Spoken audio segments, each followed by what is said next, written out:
Hey, it's me, Vicky Marie. Good morning, good afternoon, or good evening, wherever you are in this crazy world we're living in. And I'm in Spain, as most of you know. I am based in Spain, in Europe. And I just want to say, you may be able to gather by the gloves. It's really chilly here this morning. It is so cold. I mean, it's not really that cold. It's 17 degrees. But it's funny, really. The longer you live in a hot country, the more you feel the cold. You know, and I've lived here nearly 30 years now. And they say your blood thins. I don't know if that's true or not, but I know that you certainly feel the cold more. The longer you live in a cold country, a warm country, and probably the opposite is true. If you live in a cold country, you build up your resistance to cold. And sorry, just going to give a little bit of waffle now. As you know, some people like the waffle. If you don't like the waffle, you're always better to just wait 10 minutes into a live, really, because I normally start off with a bit of waffle, don't I? Let's have the waffle emoji. But yeah, I was very struck yesterday when I went to the supermarket. Just popped to the local supermarket first thing in the morning, and it was chilly, really chilly, and I'd been not sensible, and was wearing shorts and sandals, and that was a big mistake. I was frozen like an ice lolly. I mean, I was so cold. Anyway, when I was looking around, I was struck by how you can tell people's nationality, more or less, by what they wear here in Spain, you know, when it's cold, because the sun was out. You know, and as the day goes on, it gets warmer, especially if you can get out of the wind and into the sun. But you've got you can tell a tourist immediately. So I saw two tourists. You know they're tourists because the girl had just like a strappy dress on, like a sundress. And the guy had like shorts and sandals on. And they were sort of almost hugging each other for warmth. They were that cold you could see. They're like, I'm on holiday. I'm wearing my summer clothes. I'm wearing my holiday clothes, no matter what. Yeah, it might be freezing, but I'm wearing my holiday clothes. So instantly you can spot a tourist. Then the next person you can spot is a person that lives in Spain. So they're not a tourist, but they're not Spanish because they've normally got a little bit more, that would be me. So they've got normally sandals on and shorts, but they might have a jumper on, something a bit warmer, like, or at least a cardigan or a fleece, you know. So they're sort of like, they're the halfy people. So they've got half summer clothes on the bottom, you know, like the shorts and the sandals maybe. And then they've got a fleece on their top half or whatever, because they know it's going to be chilly in the morning. And then later they'll take off their jumper, their cardigan or their fleece. So that's the second sort of person you see. I saw all these in one trip to the supermarket. Then you've got the Spanish person who lives here and has always lived here. They've got their boots on, their jeans, a puffer jacket. You know, they're dressed much more sensibly and warmly.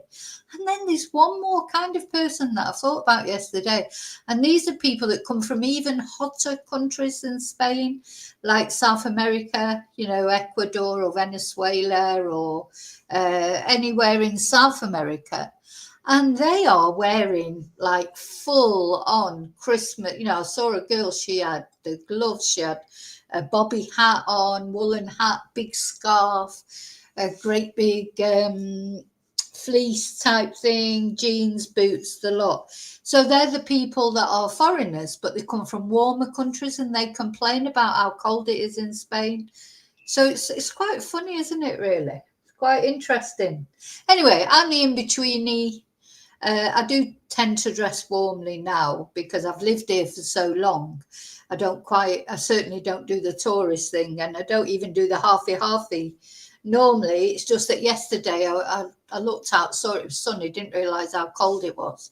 But today I've got my jeans on. I have got sandals on, but that's because I'm in the house. But I could have my boots on. But I've got my gloves on, and I was looking for my little woolly hat, but I couldn't find it. So it's cold in the house. We've got, you have to remember we have no heating. And the door is open, well, up on the roof, so that my dogs can get in and out if they need to go to the loo. So the door, there's always a door open in my house. So, yeah.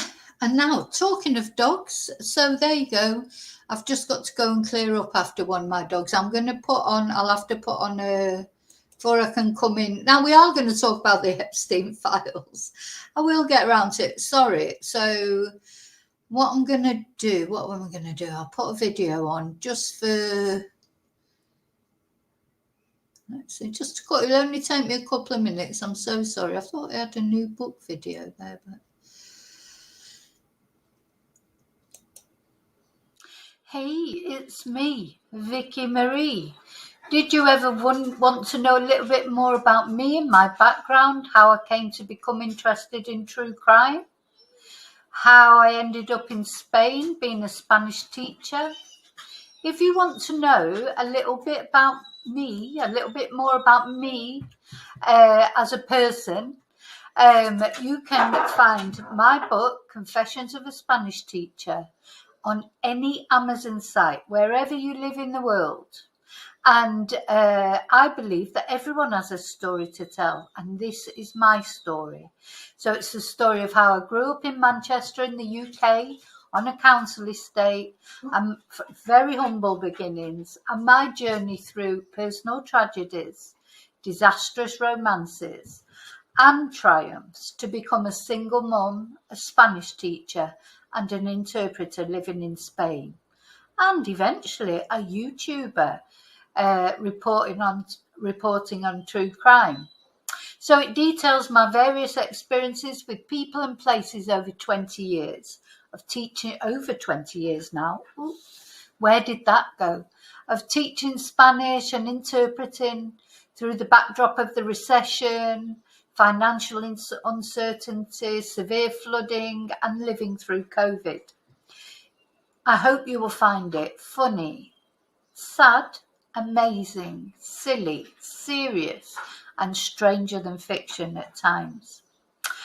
I hope you enjoy it, and I hope to make you angry at least once. I hope to make you cry at least twice, and I hope to make you laugh many, many times.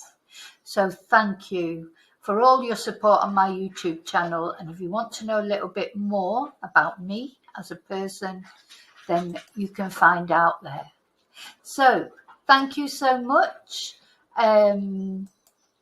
See you very soon in the next video, and as always, till then, may your God go with you. Bye.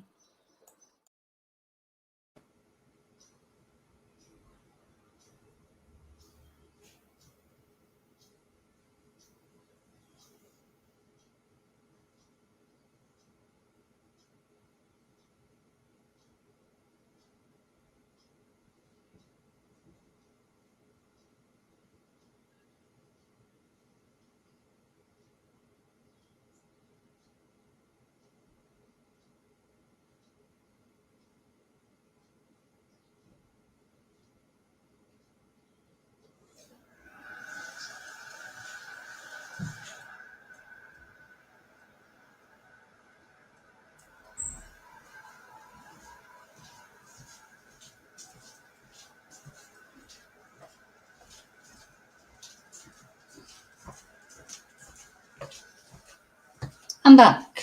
Sorry about that. The video finished before I'd finished sorting the dog out. Oh, no, I may have to go in a minute if the other dog decides to do anything. Anyway, sorry about that. I'm back.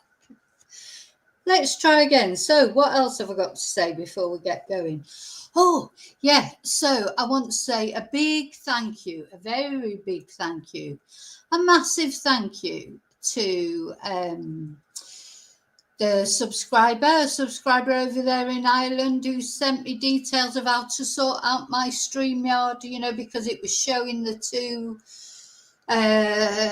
like the horizontal and vertical. I pressed the button inadvertently because StreamYard told me it was recommended. Oh my God, and it caused a nightmare, didn't it, with trolls and, oh, it's just been so confusing. Anyway, a very kind subscriber of mine from all the way over there in Ireland sent me the details of how to resolve it. So I have resolved it. So we shouldn't have all those weirdo trolls on today. And shouldn't, you know, and I can, it's just horizontal. So, and so thank you for that. Thank you so much for that. Then I want to say a big thank you. Sorry, I need a coffee. Thank you, of course, to all my subscribers for watching, for liking, for sharing. Very special thank you to my members. Of course, it's Members Live every Thursday. So I'll see you tonight in the Members Live. What else? I want to say thank you to people who have PayPal'd me, who have bought me Ko-fis, who have supported my channel in any positive way. Thank you so much. Okay, so yeah, what we're going to talk about today in these Epstein files. I'm going to come on and say hello to anyone who's in the chat in a moment. So, you know, what is this drip feed of everything? Just release everything. You know, we're getting drip fed, and this has gone on for how many years? How many years has this all gone on for? At least 10. If not more. Was it 2011 when it all started happening? I don't know, I've lost count. But, you know, at the end of the day, this man, he's been dead quite a long time now, but he's still speaking from beyond the grave. He is haunting. He's haunted Andrew, the Andrew formerly known as Prince.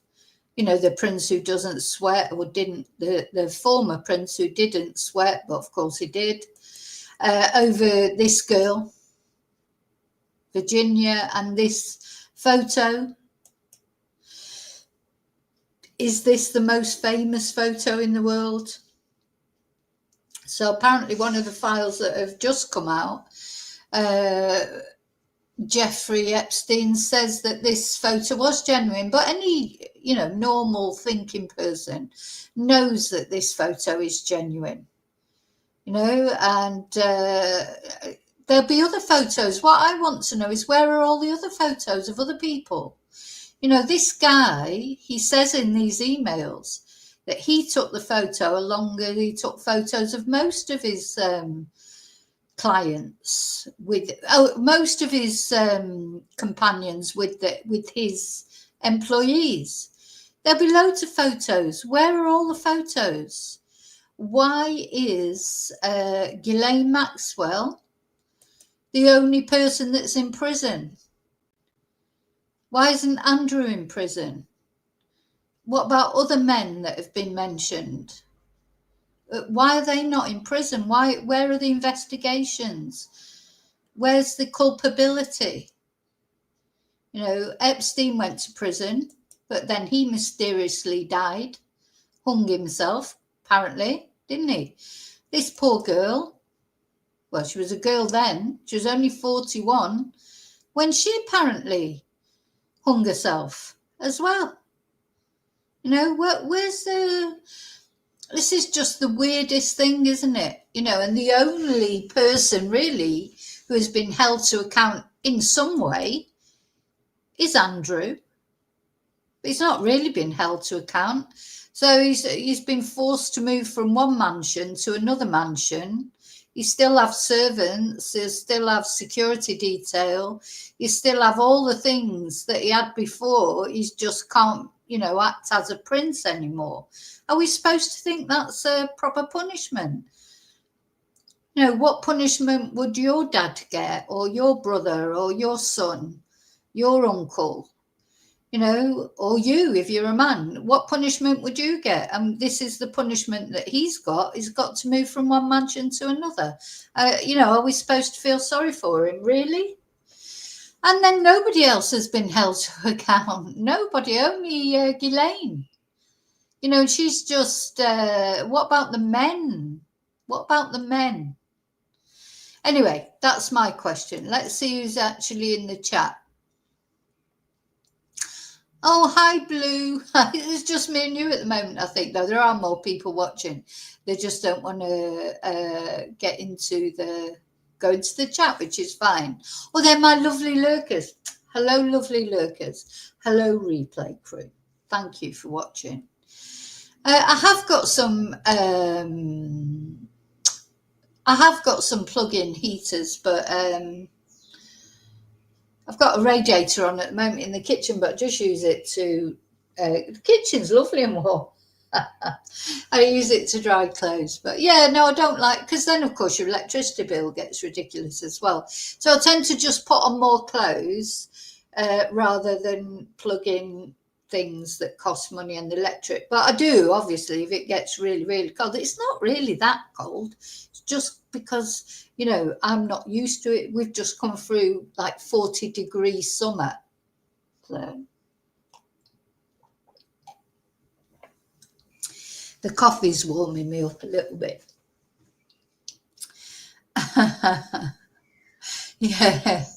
Oh, Blue, see, we're missing the trolls. You know, when I did it, when we were doing it the horizontal and vertical way, all those trolls made the chat was buzzing. It was like, oh, God, you know. So now it's gone back to normal, just normal chat. I mean, people do chat, but, you know, not normally as much as when all the trolls were in there, did they?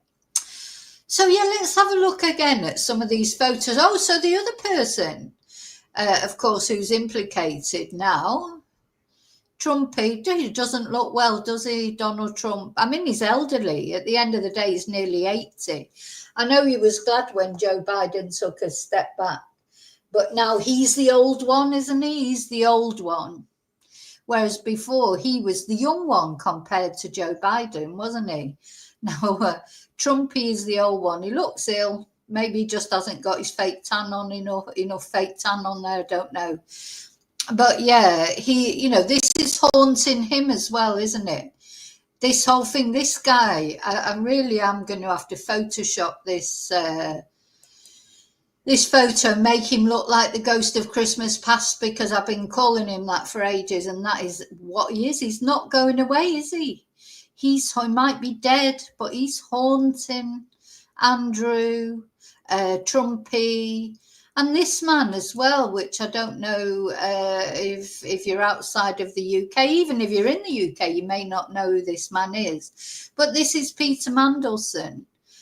And this, to me, as well, I was just absolutely gobsmacked when he was made the envoy to America, brought back into the government after, because years ago when he was in the government before, this is what I'm old enough to remember, Peter Mandelson, when he was in the government before, in the Labour government, he was an advisor to Tony Blair, I think, and he was known as the Prince of Darkness or Mandy, whichever way you looked at it, because he is, of course, gay. He's openly gay now. He's married.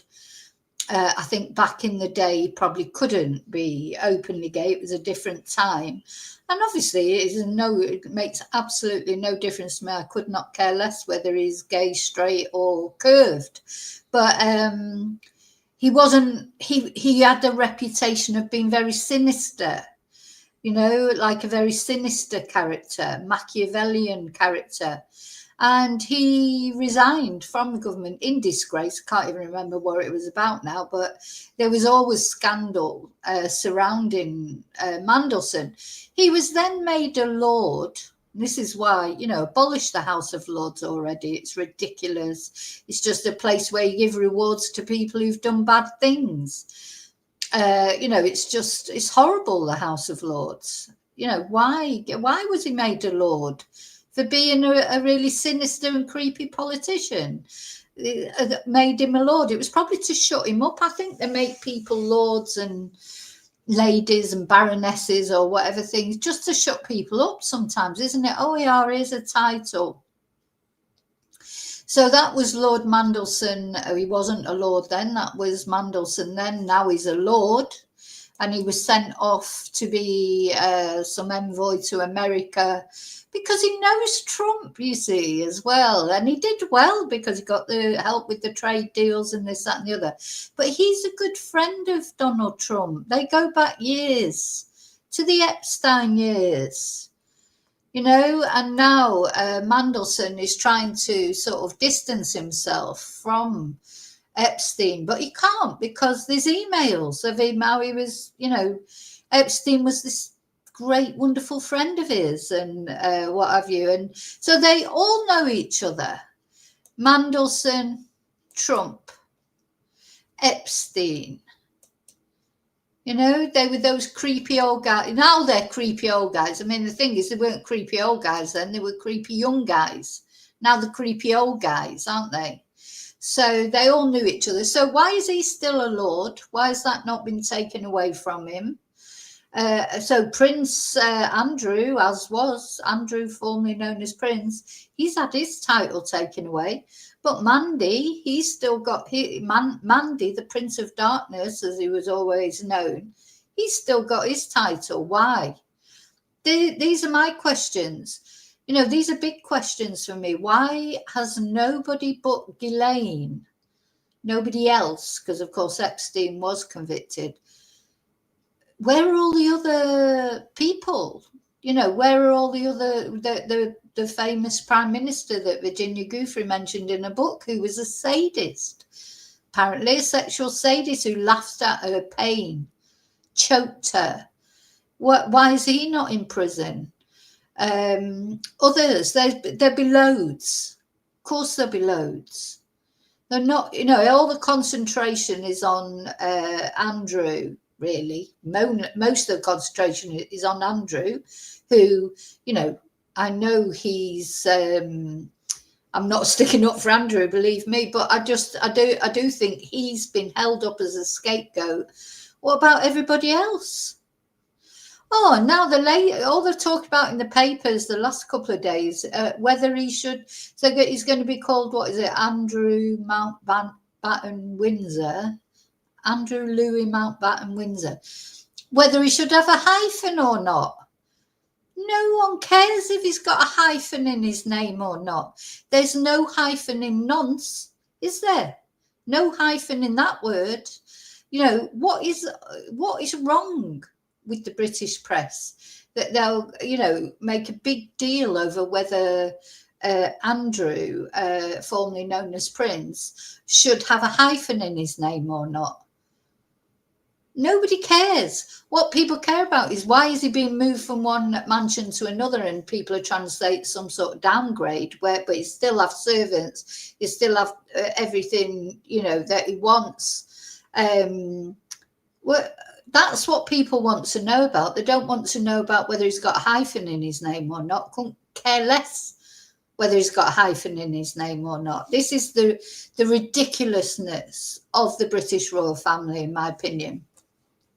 And the other thing we can never forget, and I'm going to show it every time I come on air, you know, the royal family, the British royal family, has got a history of getting on very well with famous PDFs. You know, the ones that we know definitely were, like Savile. You know, this is just one photo of him with Charlie Boy. The Queen's favourite artist, Rolf Harris. You know, Epstein, he spent time at Balmoral, at the Queen's residence. Now, although it will have been Andrew, I expect, that invited him there. You're telling me the Queen didn't give permission? You know, and then there's Louis Mountbatten, the actor. I'm surprised Andrew's taking Mountbatten into his name at all, because he is a notorious paedophile. I need to do a video about him sometime. You know, he abused young boys in Ireland for many years. So, you know, this is the royal family are notorious. You know, anyone, they don't care about the victims. They keep saying they care about the victims. They couldn't give a shit about the victims. Only they don't want to, they're just trying to save their skins at the moment, the royals, in my opinion. just trying to save their skins. So, yeah. Now, so Trumpy, of course, he's getting, as I say, doesn't look very well, I don't think, just lately. And I'm not surprised he's got all this about the Epstein files coming out. Then they had this shutdown of the government, didn't they? I don't understand America. How can you shut down the government? But anyway, it's back on again, or it's coming back. And Trump has always promised to release all the Epstein files, but it just hasn't happened, has it? So they're trickling out, and of course his camp, and they may be right, I don't know, are saying that it's all a plot by the Democrats to besmirch Donald Trump. But you know what? I don't think the Democrats have to try and do that. I think Donald Trump does quite well doing that himself. I mean, he is a convicted sex offender. You know, he's the president of the United States. How did he even get there? But anyway, this is what we're going to look at in this video.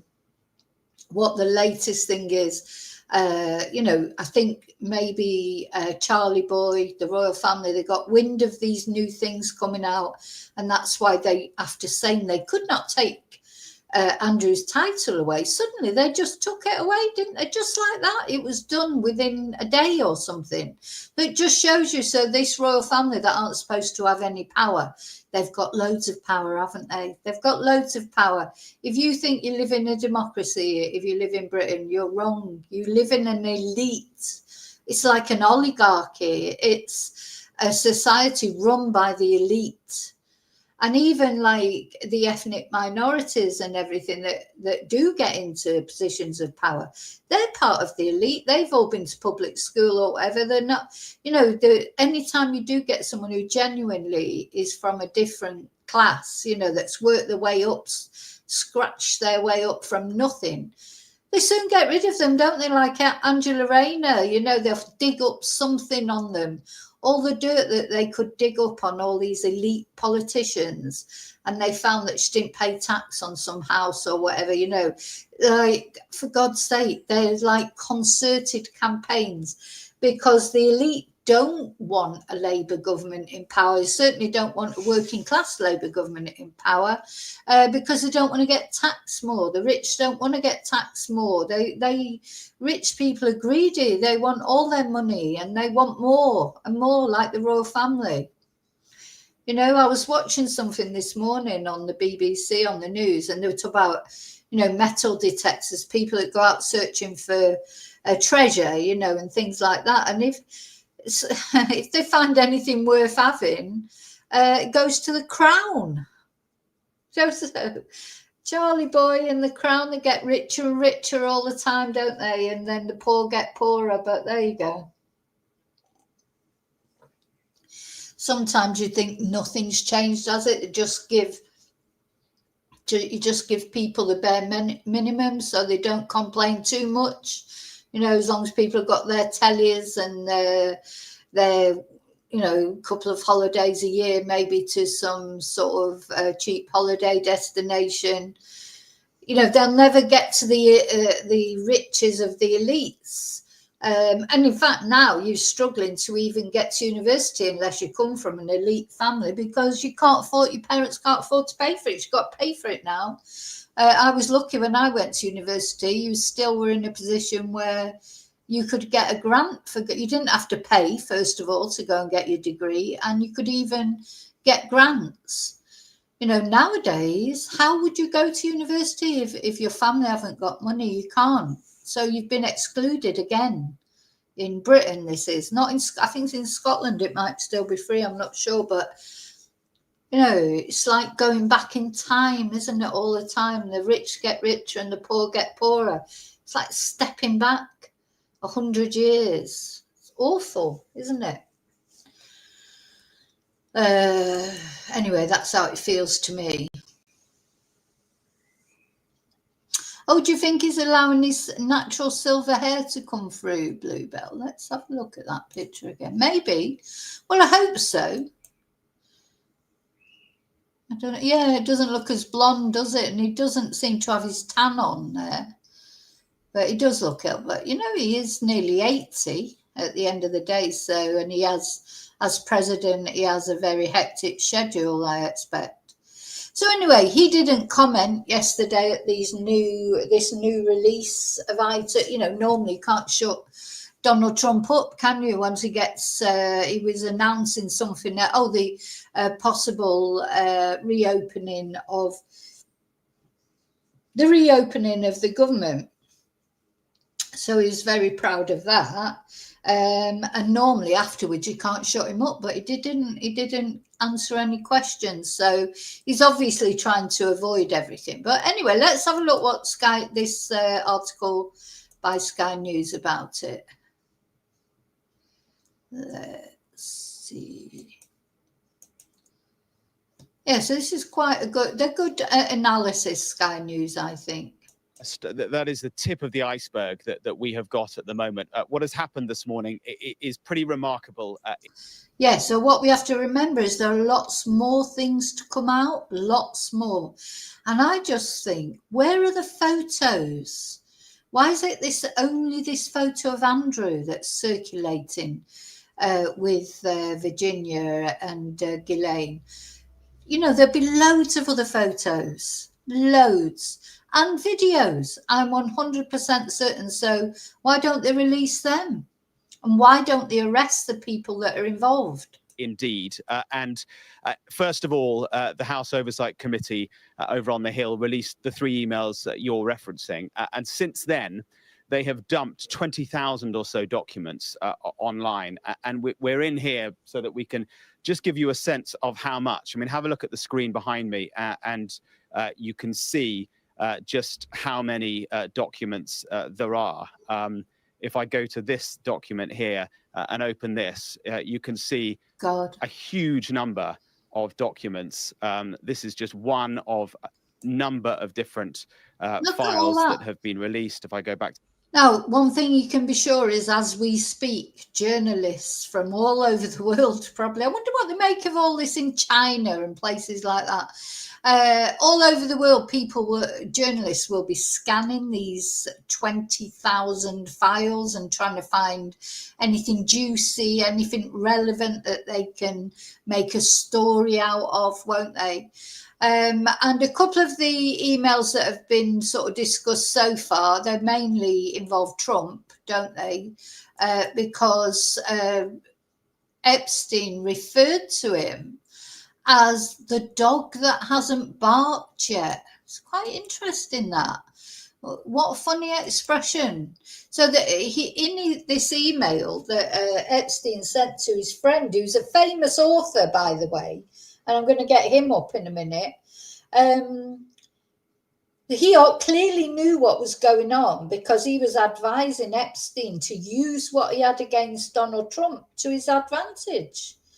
So why has he not been arrested? Why have these people not been arrested when he obviously clearly knows perfectly well the situation, because we know from the emails? And of course, the same as Mandelson. Why has he not been arrested? Why has Andrew not been arrested? You know, why? I don't understand. Now, I must say that Virginia Giuffre herself, in her own book, did say about Donald Trump that he had never done anything bad towards her. But Epstein, in one of his emails, says that Trump spent an hour with Virginia in his house. So, you know, where's the truth of all this? You know, where is the truth? Now, let me just find this guy, this author that supposedly is in these emails. Oh, he'll say his name in a minute, or has he already said it? And I'll look the images section. You can see there are a huge number of different files. Some of these are emails. Some of them are publicly available articles that were sent to and fro between Epstein and his associates. Some of them appear to be images. There are a few videos here as well.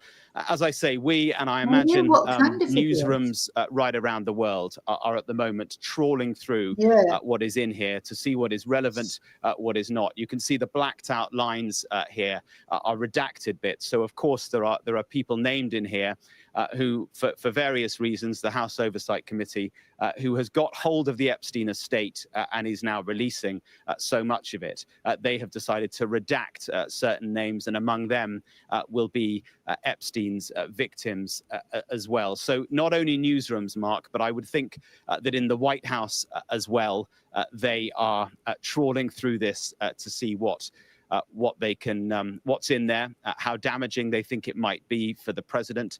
But of course, as we know, Mark, with the Jeffrey Epstein story, there are so many tangents. There are so many people who have been associated with him.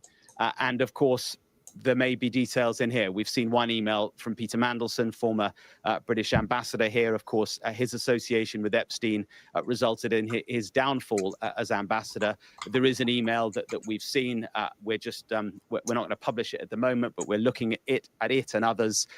It certainly suggests, again, a close relationship with between Mandelson and Epstein. Prince Andrew, of course, the man formerly known as Prince Andrew Mountbatten Windsor, he is referenced in here as well. And then, of course, the president himself, and a couple of emails, that the initial few that were released by the House Oversight Committee. We've got details of them. There is an email from Jeffrey Epstein to Ghislaine Maxwell. He, of course, is now dead. She is in a prison in the United States. An email from April 2011, where he wrote to Maxwell. He said to her, "I want you to realize that the dog who hasn't barked is Trump. Victim spent," and then they've blanked out the name of the victim, "spent hours at my house with him." Yeah, the dog who hasn't barked is Trump, and victim. Now, the name's been redacted, but it's universally accepted. That is Virginia that they're talking about. That he spent hours at his house. She spent hours at Epstein's house with him. But she never, in her book, to be fair, and we've got to show all sides of it, she never implicated Donald Trump. He has never once been mentioned, police chief, etc. I'm 75% there. So that is an email from Epstein to Maxwell. There are other emails from the author and journalist Michael Wolff to Jeffrey Epstein. There's one from December 2015. The subject is "Heads Up," and it says, if he says he hasn't been on the plane or to the house, then that gives you a valuable PR and political currency. You can hang him in any way that potentially generates a positive benefit for you, or if it really looks like he could win, remember this is just before the 2016 election, he could save you generating a debt. So that is what appears to be advice that the author Michael Wolff. Yeah, so the author Michael Wolff, why hasn't he been arrested? He sent an email to Jeffrey Epstein saying, heads up, and giving him advice about how to deal with Donald Trump, who was likely to become president and did become president. So why has he not been arrested? I'm going to look him up in a minute. Who has been a contributor on Sky over the past few years. He's been a contributor on Sky News and probably lots of other news programs. Let's have a look at him. So he obviously knew. So why is, my question is, as I say, why is Andrew getting all the heat? I say I'm not sticking up for Andrew. Andrew's a bad person.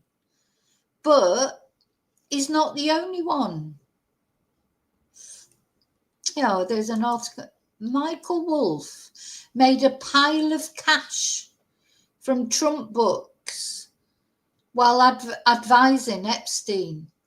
He played one billionaire off against another. He's the chronicler of Donald Trump's White House, producing 4 books filled with extraordinary tales of temper tantrums and dysfunction. Let's have a look at a photo of him. I'll just share this tab. Michael Wolff, American journalist.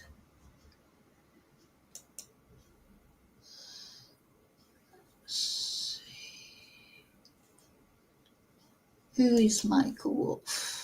Let's see. Who is Michael Wolff, the journalist who emailed with Jeffrey Epstein about Donald Trump? Yeah, why has he not been arrested? I just don't understand this. No one's been arrested.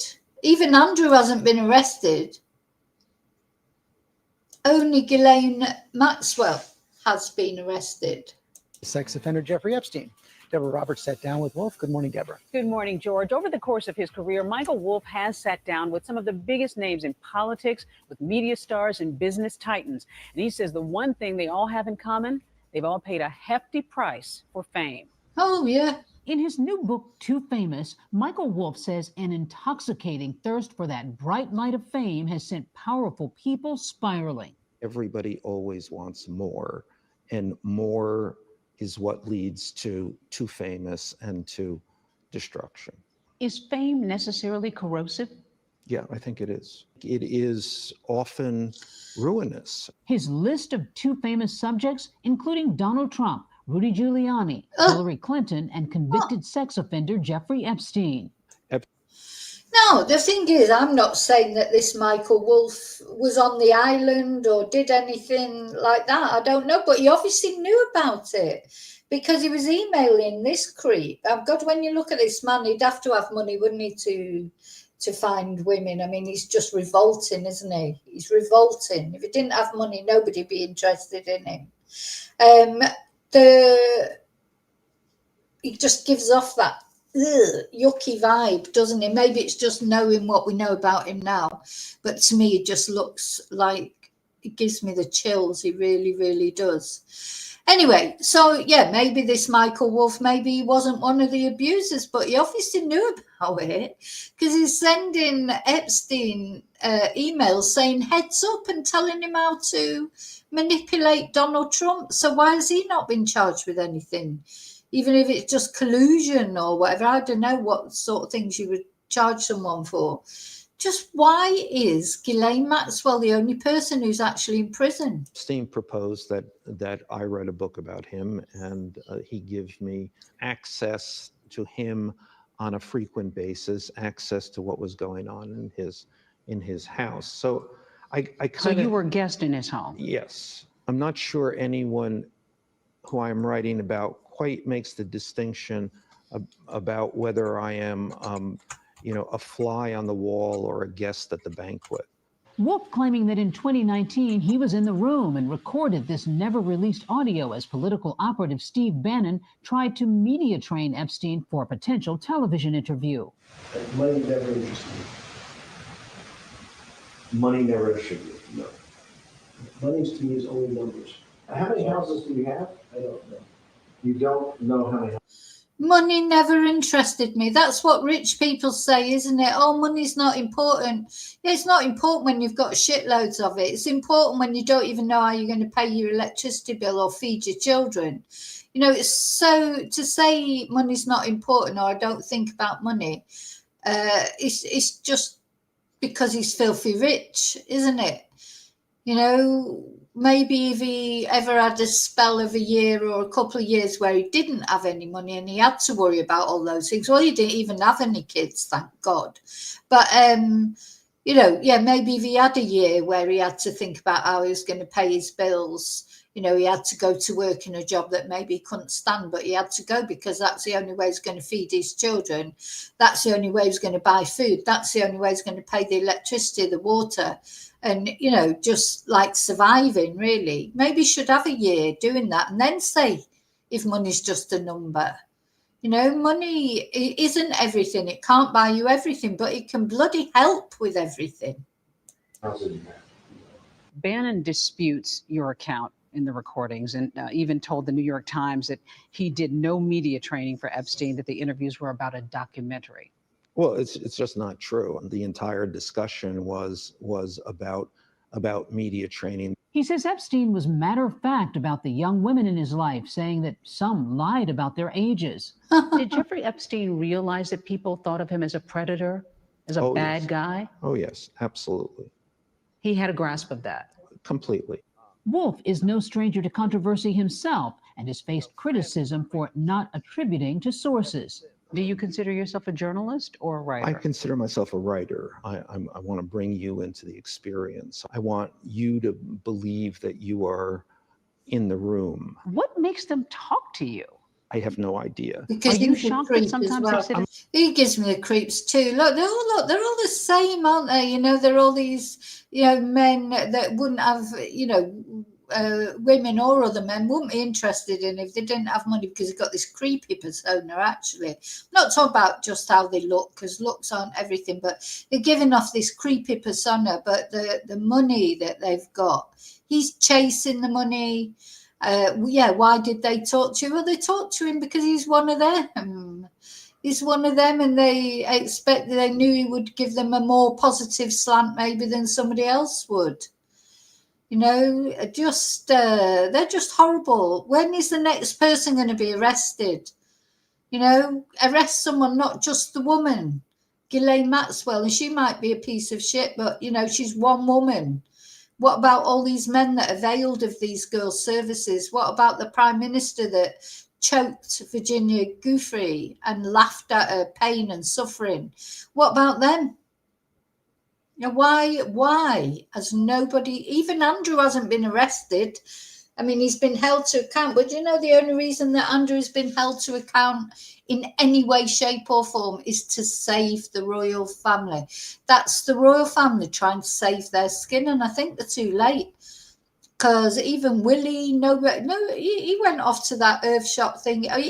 He's having a nervous breakdown, I think, Prince William. I think he's just falling off the edge. Kate looks miserable all the time now. She's getting even stick about her cancer diagnosis, because was it just precancerous cells, which women go through a lot, and it's not, you know, she was off skiing. People are challenging people that you wouldn't expect. As I say, I've never been a monarchist, so you would expect that from me, not to say nice things about the royal family.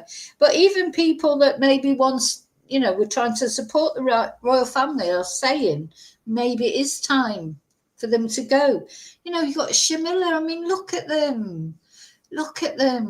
Charlie boy, Shamilla. There's nobody positive to look at in the royal family. You know, who would it? This Princess Anne is about the most hardworking person. She's the only one that I have any respect for whatsoever. But even she will have known about it all. She's only interested really in, you know, propping up the royal family. Even the Queen, you know, what did they know and covered up? The Queen gave Andrew the money to silence Virginia Giuffre. You know, she shouldn't have done that, should she? She should have said to him, no, sod off, you're on your own, you PDF. So, you know, she didn't. So even the Queen's getting criticism posthumously over it all. You know, just get it over with already. You know, why is it drip, drip, drip, drip, drip, drip? Just go for it. Just do it.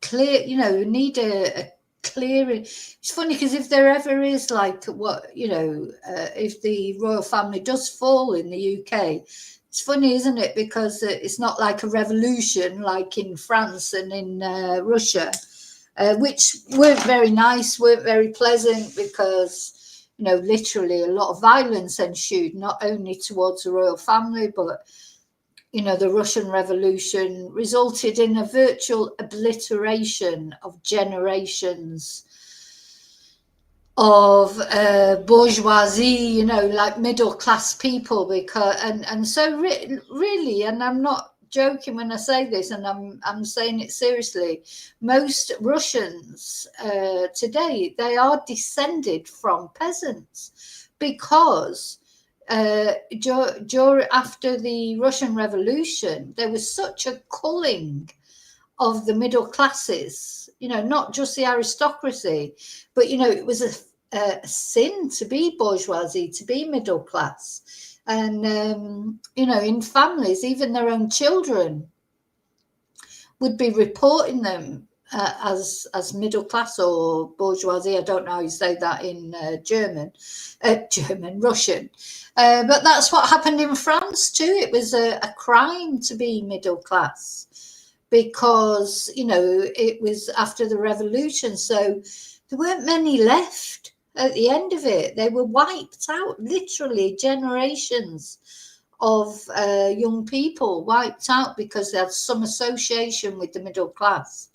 Now, I wouldn't want that, you know, that's horrible. That violence is terrible, and I wouldn't want that. That's horrible. And of course, it was made worse then when Lenin died and Stalin took over, and he was, you know, the worst of the worst. People were terrified of him. Everyone was terrified of him. So we won't have that in Britain. If the monarchy falls in Britain, it'll be like this very British revolution, like just like quietly, one by one, like dominoes falling, but hopefully won't include violence and just, you know, going around killing people just because they got a posh accent or they went to a public school or whatever. But yeah, I mean, it was a seismic thing in Russia. And, you know, Russia, it's not that long ago. I mean, it was 1917, so it's 100 years ago, just over. It's not like hundreds and hundreds of years ago. So Russia is still sort of in that, isn't it? It's still recovering from being a communist state and from Stalinism, etc. You know, it's, you have to understand these cultures, don't you, and their difference. Now, in Britain, just what surprises me is the way that British people, some British people, just, and not only in Britain actually, because all over the world, just blindly accept, you know, that the royal family is somehow designated by God to rule or whatever. Just honestly, it's like, what? Maybe it's seen it from the outside now, I don't know, though I never felt like that, really, to be honest. And now you've got, you know, Charlie Boy and Shamila. Are we supposed to look up to them, are we? What is there about Charlie to look up to, and what is there about Shamila to look up to? You know, at least with the Queen, you felt like she had something about her. I think everything just, you know, Britain went to shit, didn't it?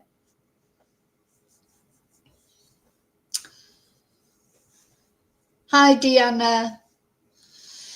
Yes, he could. And, you know, Deanna, you're absolutely right. And Andrew, if he really wanted to be a good person and do the right thing now after all these years, he could help the police.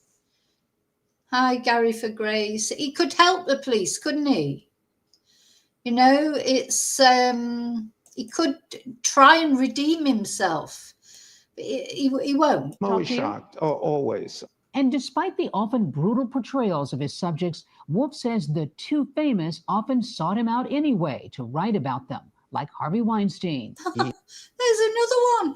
You know, like, why would they seek this man out? Makes you wonder, doesn't it? He said, come down to the show, the trial. It will be really good. You'll really like it. He really called it a show. Yeah. Really like it. We'll arrange good seats, the whole thing, as though this is a premiere.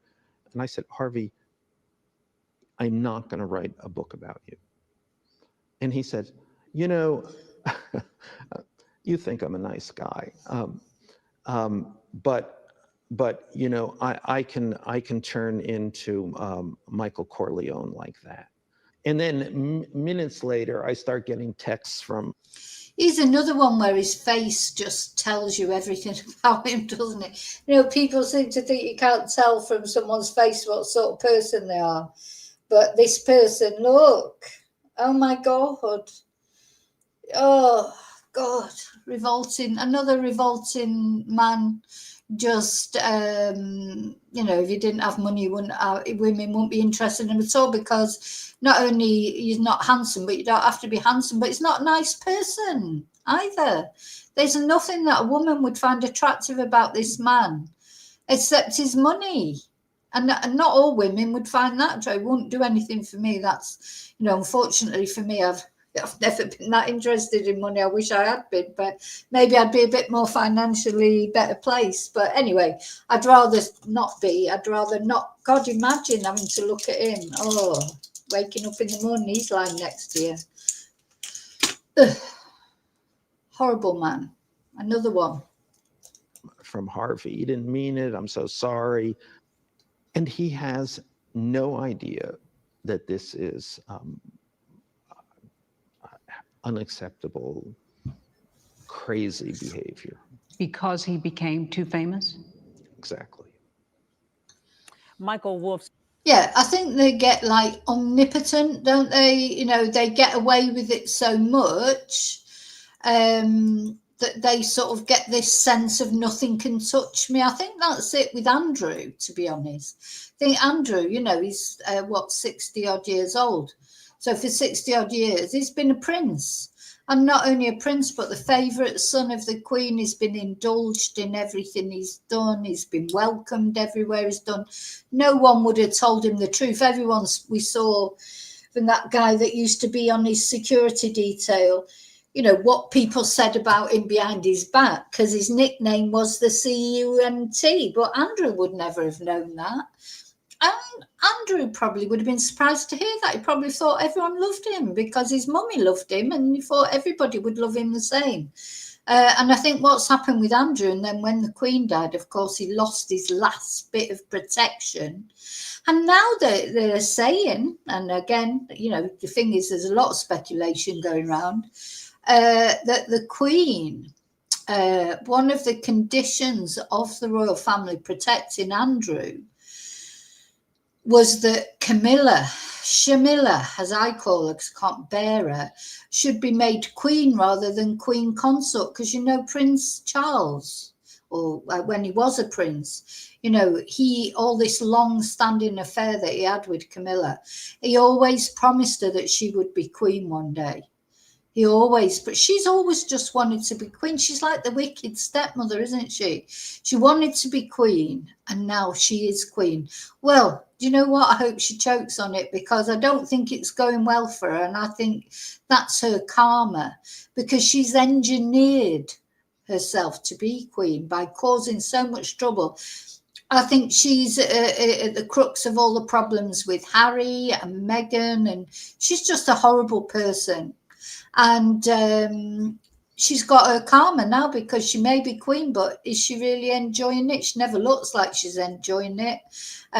You know, I think most people, you know, or a lot of people, they're not going to think of her as queen.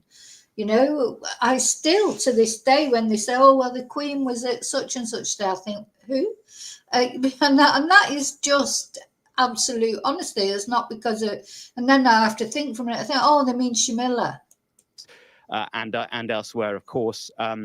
He wrote to Epstein in December 2015. Now, as you can imagine, Mark, the White House has responded to those initial 3 emails that were released. And we have a statement from Caroline Leavitt, the press secretary. She says the Democrats selectively leaked emails to the liberal media to create a fake narrative to smear President Trump. The unnamed victim referenced in these emails is the late Virginia Giuffre.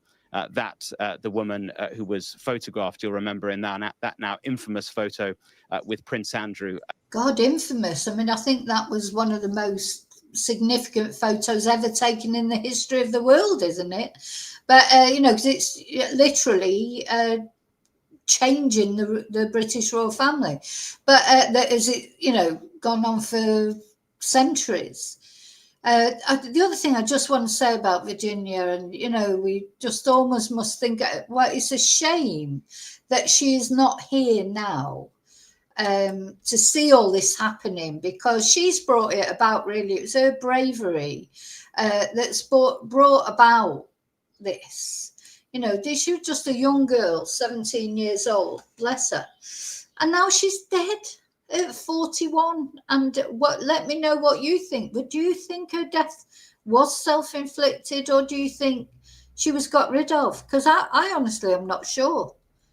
It's all. I mean, it may be that it was self-inflicted. She obviously had problems. But would she have done that just before her book was coming out and everything, and things were finally seemed to be coming to a head? She HUNG herself. I don't know whether, because I mean, maybe she did do it to herself, but no, in the end, there seems to be too many sort of coincidences, doesn't there? With Epstein doing that to himself, her supposedly doing it to herself. And of course, we've all really been sort of half expecting that one day they'll go to Ghislaine Maxwell's cell and she'll have done it. But of course, I don't know. I mean, I don't know what to think. I don't like conspiracy theories in general. I'm not a believer in conspiracy theories, but it just seems strange to me that this girl would do this. This woman would do this just before her book was coming out and everything. So unfortunately, she hasn't lived to see. I hope she's looking down and laughing at Andrew, but she hasn't lived to see and to be, people would be interviewing her now, wouldn't she? She would be doing the rounds of the news things, talking about this, about what had happened, etc. And unfortunately, she's not, because supposedly she took her own life. I might do a poll actually, because I'd like to know your opinions. I'd like to know your opinions about whether. Let's do a poll. We're going to do a poll. So I'm going to do a poll.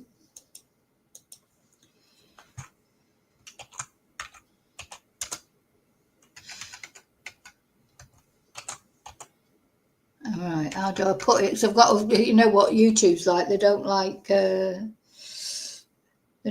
you talking about the big S, I'm afraid. Okay, I know how to put it.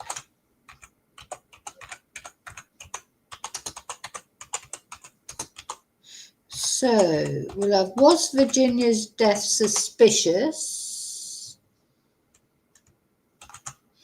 And we'll have yes, no, and not sure, I think. What do you think? Yeah. Was Virginia's death suspicious? Yes, no, not sure.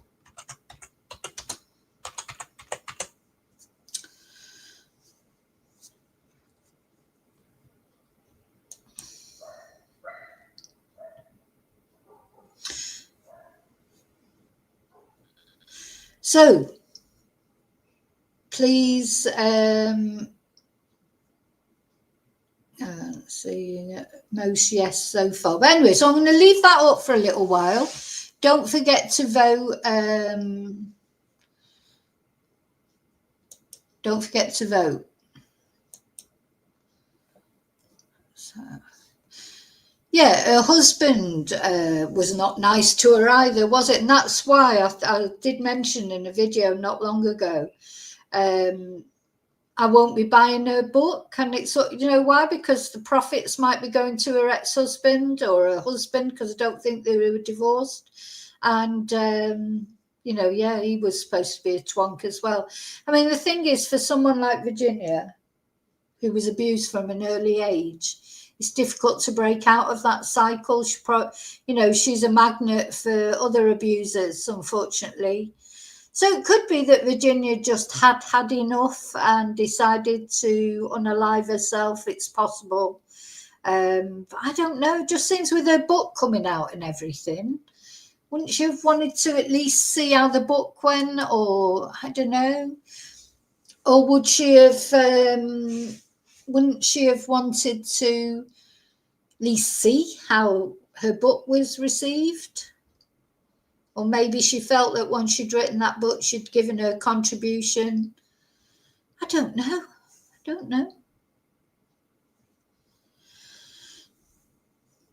Yeah.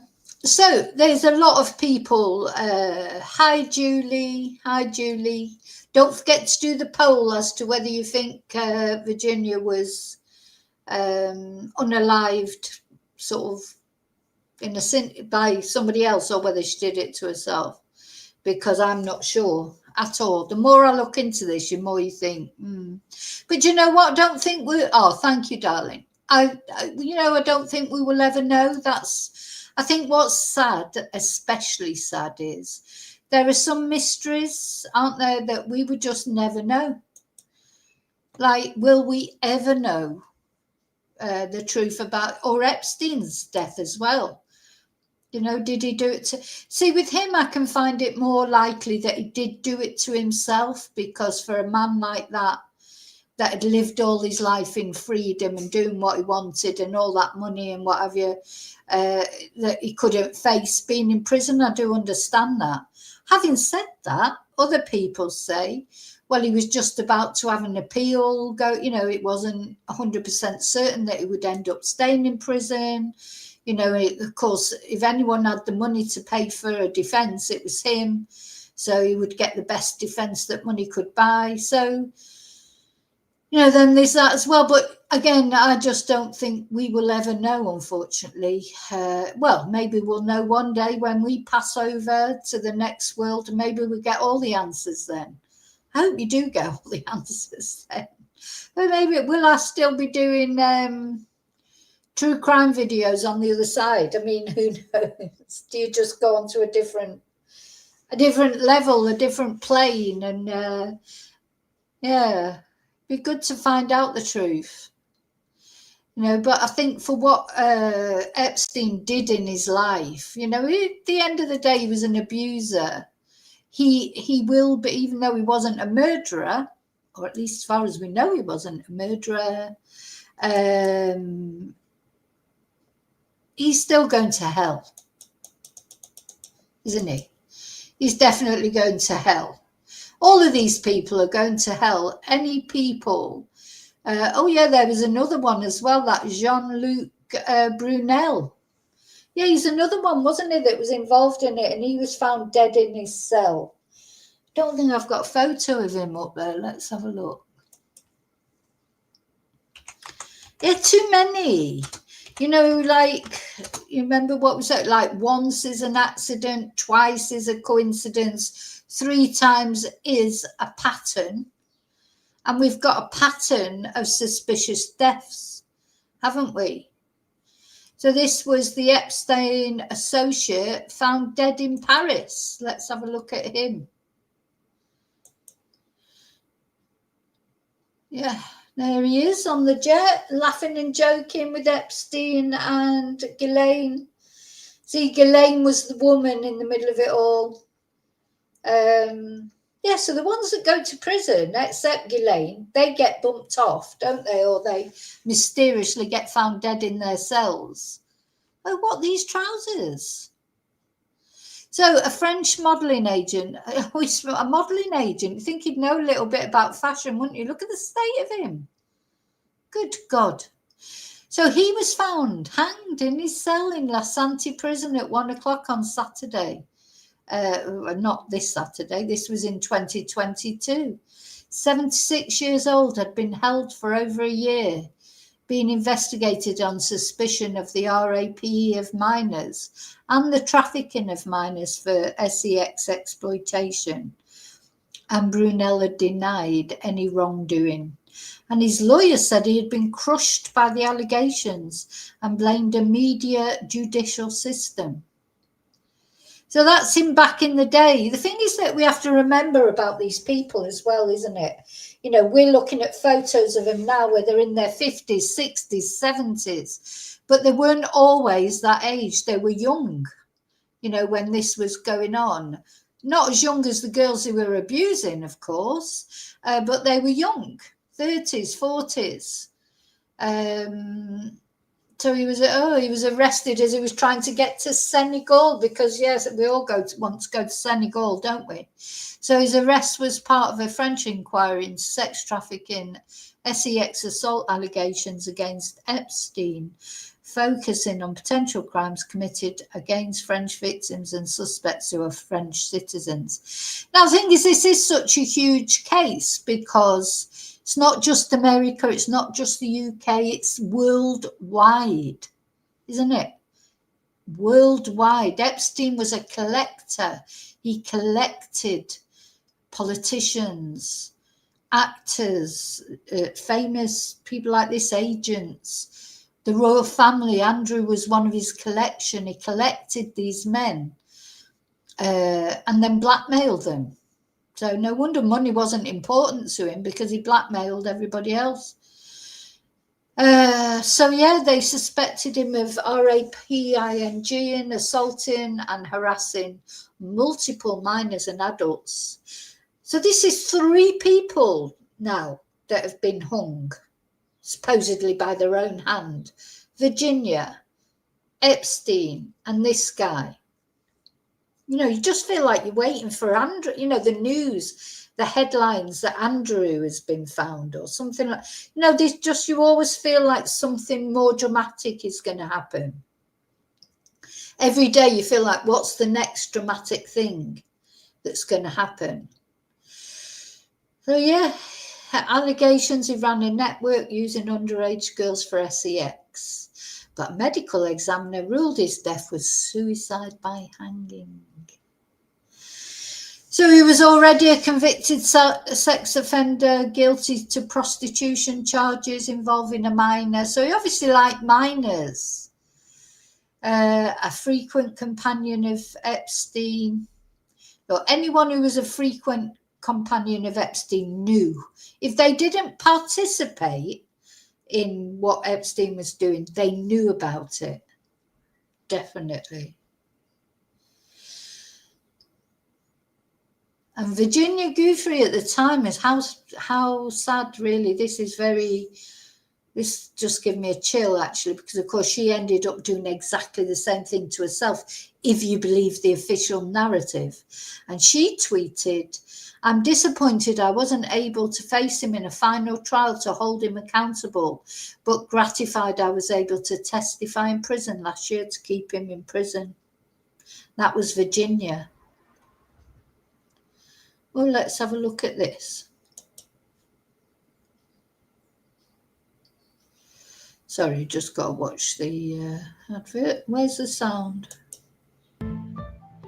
The lives of notorious sex offender Jeffrey Epstein and his chief enabler, Ghislaine Maxwell, have been the source of much speculation. Now, never-before-seen evidence released during her trial has shed new light on their private lifestyle.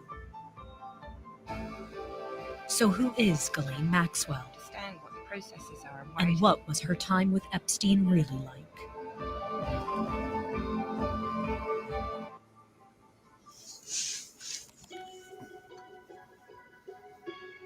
Ghislaine Maxwell is the 9th and youngest child of the disgraced British media tycoon Robert Maxwell. Father and daughter are said to have been very close, and he even named his yacht after her. In 1991, he died under mysterious circumstances, found drowned next to that very same yacht.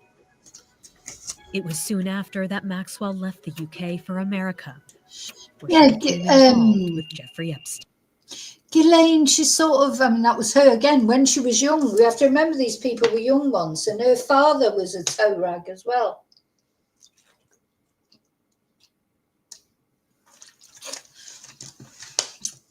You know, her father, Robert Maxwell, he wasn't too clever, was he? So that was Ghislaine's life, really. She's always been sort of manipulated by these kind of men, but she's allowed herself to be manipulated probably because of money again.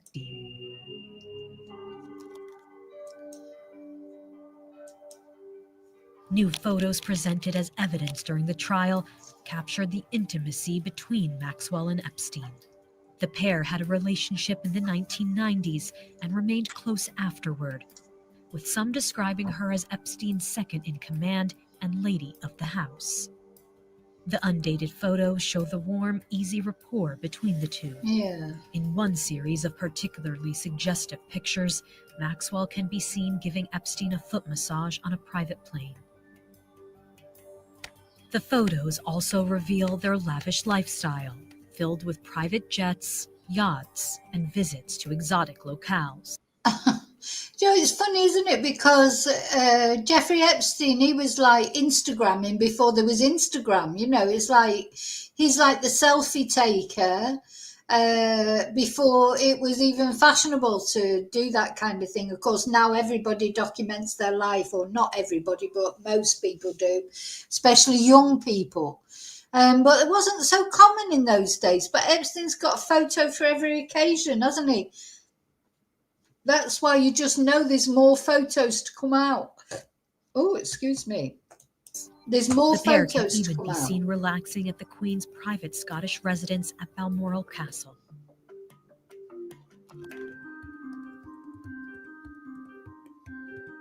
A well-connected socialite, Maxwell is said to have introduced Epstein to many of her wealthy and powerful friends.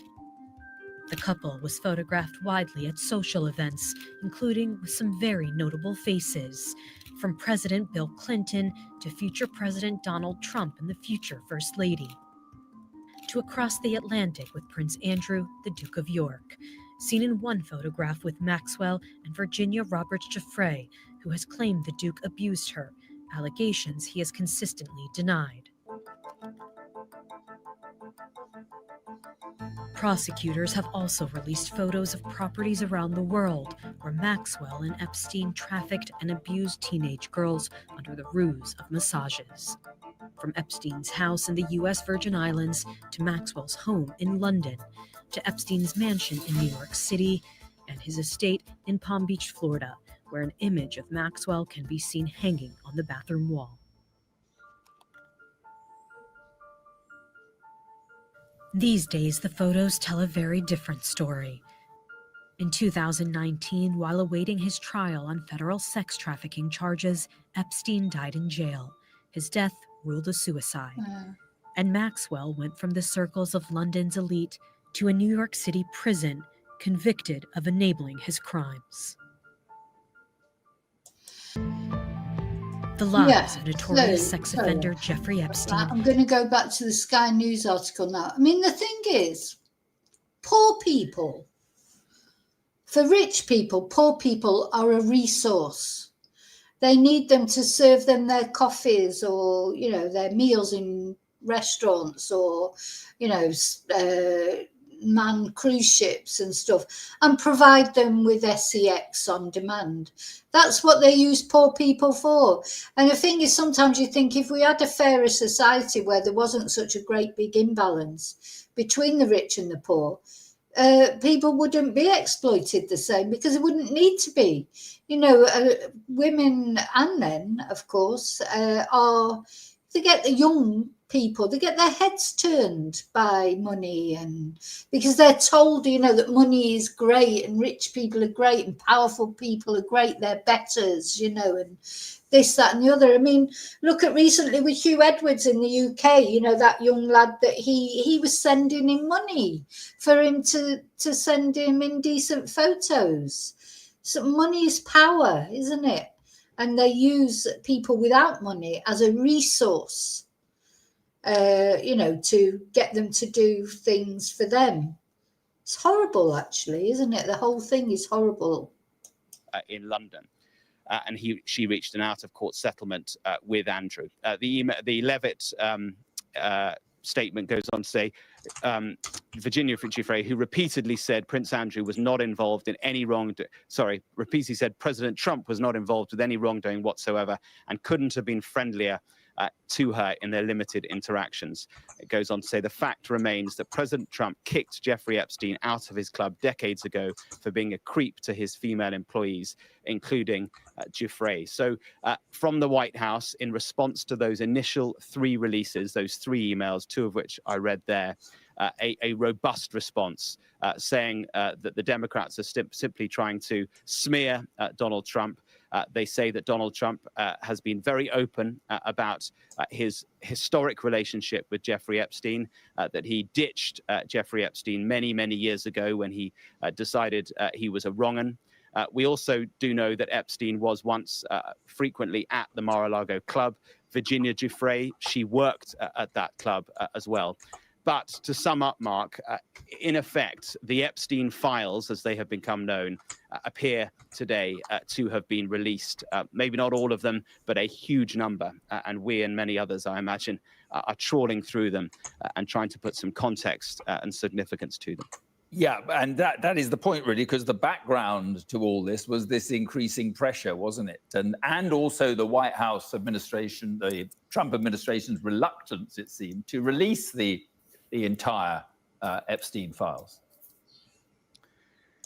Yes, because you'll remember during the campaign before President Trump won, one of the demands by his base of support across the country was to release the Epstein files, and he said he would. But once he took office, and we remember that senior administration officials, the Attorney General and others said that they had the Epstein files, they were on their desk. And yet then they changed their decision and decided that either there wasn't anything to release or that they weren't prepared to release them. There was nothing to see here. But now this bipartisan committee, the House Oversight Committee, has made the decision to release these huge number of documents. So basically, that's where we are. I just want to look at one other video. You may have seen this, but it does the rounds on Twitter. So again, this is some party at Mar-a-Lago or whatever, and of course Trump was a lot younger then. They were all younger then. That's what we have to remember. They weren't old men then, they were sort of middle-aged men.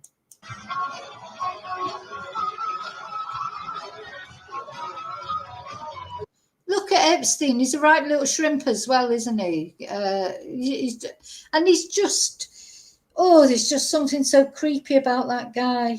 But you know what? I think that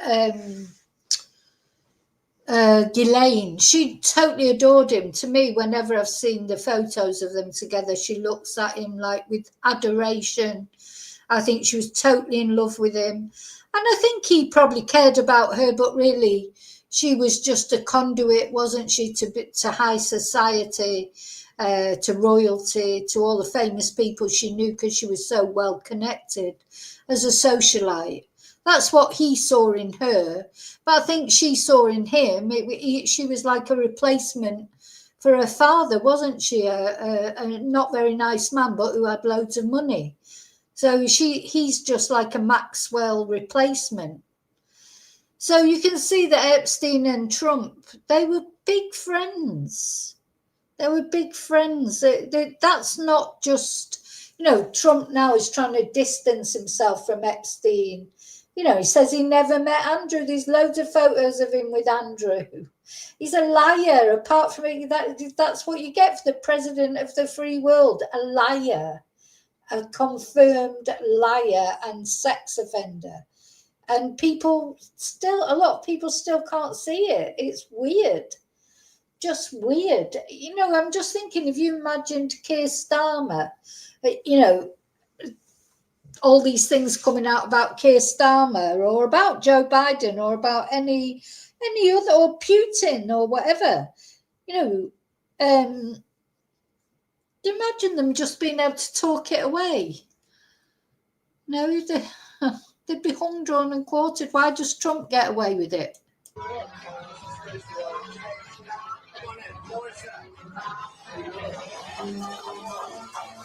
Look at him. Look at his eyebrows again. What's wrong with these people that are, how can you be a millionaire and have eyebrows like that?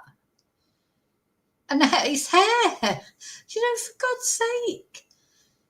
It's like the emperor's new clothes. Do his aides really say to him, "Oh yeah, you look great, sir. Your eyebrows look fantastic"? Wouldn't his wife have noticed those eyebrows? If those eyebrows were coming towards me, they've got a life of their own. They look like they're going to crawl off his face.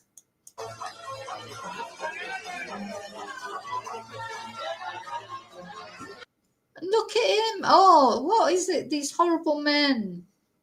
Horrible men. Well, do you know what? I don't think they feel like they have to really make any attempts with their appearance because their money says it all.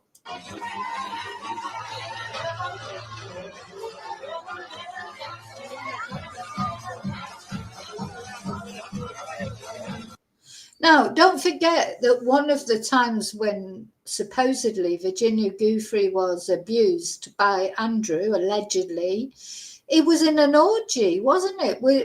Was Epstein part of that? I mean, I think he's got some bisexual tendencies as well. He's probably one of those people when anything will do as long as he's in control. There's some people, they're obsessed with the power. It doesn't matter whether it's a man, a woman. Sometimes it doesn't matter if it's the age even, but with him, he liked the younger ones. But just when are these videos going to come out? There'll be video. Can you imagine the videos there'll be? I bet in every room on that island, he had cameras, and there'll be videos everywhere of all sorts of things. You know, are we ever going to, I mean, I'm not that I want to see the video particularly, I just want to know about it.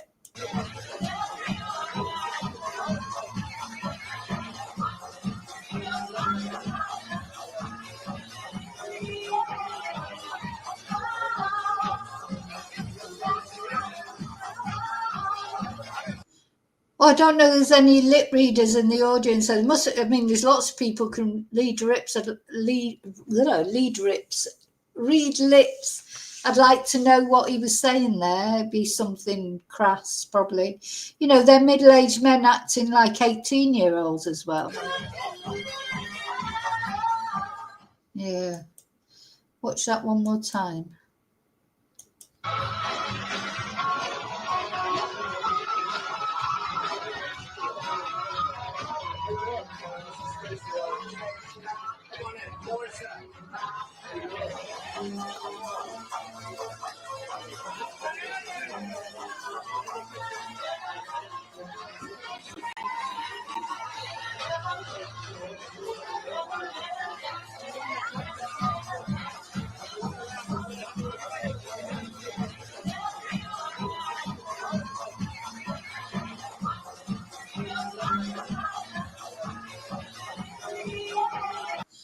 Well, proud liberal, you know, did you see the recent, what was the recent party that they had? It was like stepping back in time to some sort of Playboy Mansion type thing. They give it the Great Gatsby theme, and it was just, it was like pole dancers all walking around. I mean, this is, listen, what people want to do in privacy is up to them, but that is the president of the United States. Who was paying for that? Do you think Trump was paying for that great big party out of his own money?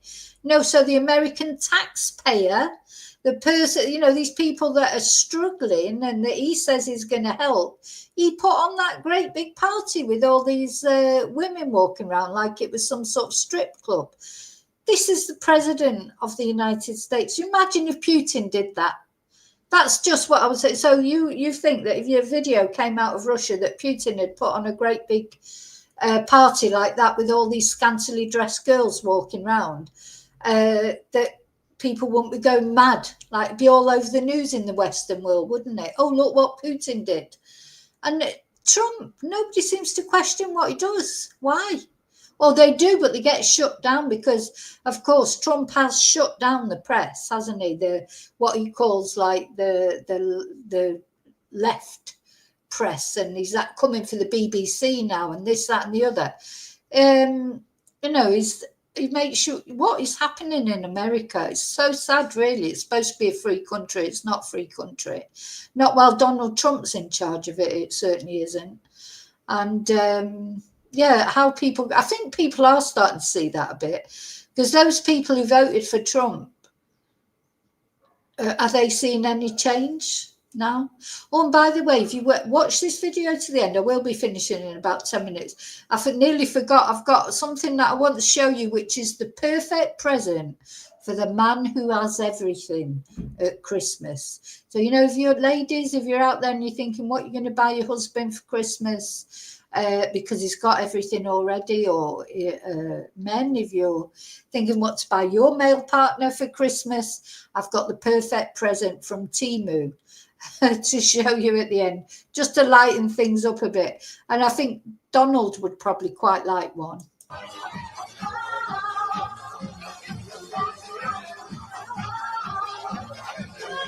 I'm going to get picked up on copyright for this song that was on there, but never mind. Anyway, so that's where we are. I mean, there's lots more things to come up, of course. Oh, let me just turn that off. There'll be lots more things to come out. You know, I expect the royal family, etc., like sat thinking, oh shit, what's going to come out next? But, you know, they need to look at what the other paedophiles that they've had contact with and been close to, Rolf Harris, Jimmy Savile, etc. Hugh Edwards. You know, Andrew's not the only one, and Epstein's not the only one. So we'll see. Yeah, I don't know if he'll give her a pardon, but, you know, that's weird, isn't it? Because even Joe Biden gave his son a pardon. That's not right, is it? Nepotism. Terrible. But, you know, we wouldn't get a pardon, would we? You know, if we were in prison, imagine, because even the Tiger King, have you ever seen that Tiger King documentary?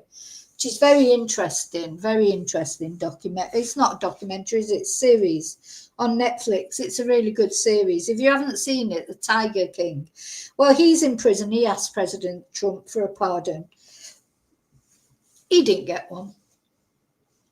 You know, but Biden gave his son a pardon, didn't he? Now that to me is not right, because how can he then turn around, say Donald Trump did pardon Ghislaine Maxwell? It'd be difficult then, wouldn't it, for the Democrats to say, you shouldn't have done that, because they'd be like, well, you know, Biden pardoned his son. You know, it's just not right, is it? You can't be pardoning someone just because you know them or you've got vested interest in it. If you pardon someone, it's got to go for a process, surely. But yeah.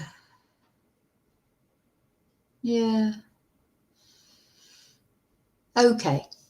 Anyway, that's it. I'm finished. That's what I've got to say so far about the dog that hasn't barked yet, as Trump was described by Epstein, who, to me, Epstein is the ghost of Christmas past. I'm definitely going to mock up a photo of him dressed as the ghost of Christmas past, because he's haunting all these people.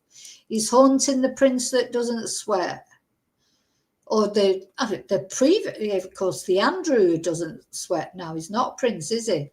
He's haunting Charlie Boy, because he's bringing up all these previous.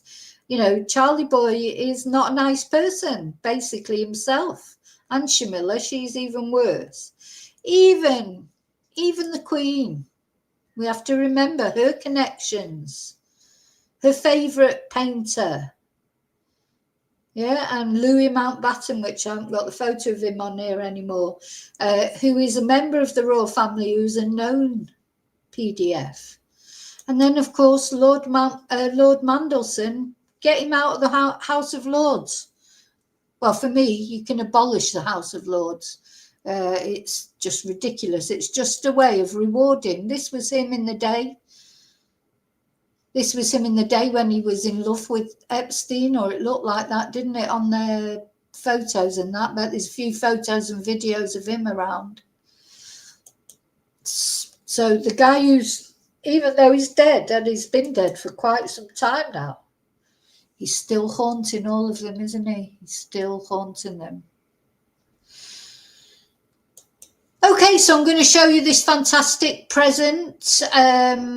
If you're wondering what to buy your husband for Christmas, ladies, and I'm sure if Melania's watching this, Melania, this would be the perfect present for Donald. So I just wanted to make you laugh at the end. So I wonder if Sarah Ferguson can buy it for Andrew. Shamilla can buy it for Charlie. Melania can buy it for Donald. And of course, yeah, the Mandelsons. I mean, Peter Mandelson is married. I'm sure his husband could buy him one. I just thought it was hilarious on Temu. And it is, what is it? A realistic mole. It's a realistic. Oh dear, I think this is going to have to replace my button mushroom thing. You know, I would normally use this button mushroom theme when I'm trying to belittle sex offenders or whatever. But I think I'm going to have to start using this instead, because it just cracked me up when I saw it. Just, I hope it makes you smile, because if you know, we have to smile, don't we? Because if you didn't laugh, you'd cry most of the time in this mad world that we live in. So you can always rely on Temu to give you a laugh. But there you go. There's your perfect Christmas. It's only €6.12. Only €6. You know, cheap at half the price. Anyway, hope that gave you a little smile. Yeah, David. We were similar, but with a chihuahua. Yeah. Okay, I'm off. So don't forget to like and subscribe, please. Thank you for watching. Thank you for joining in. Thank you for listening to me waffling on. I'll see you really soon in the next video. And until then, as always, look after you. May your God go with you.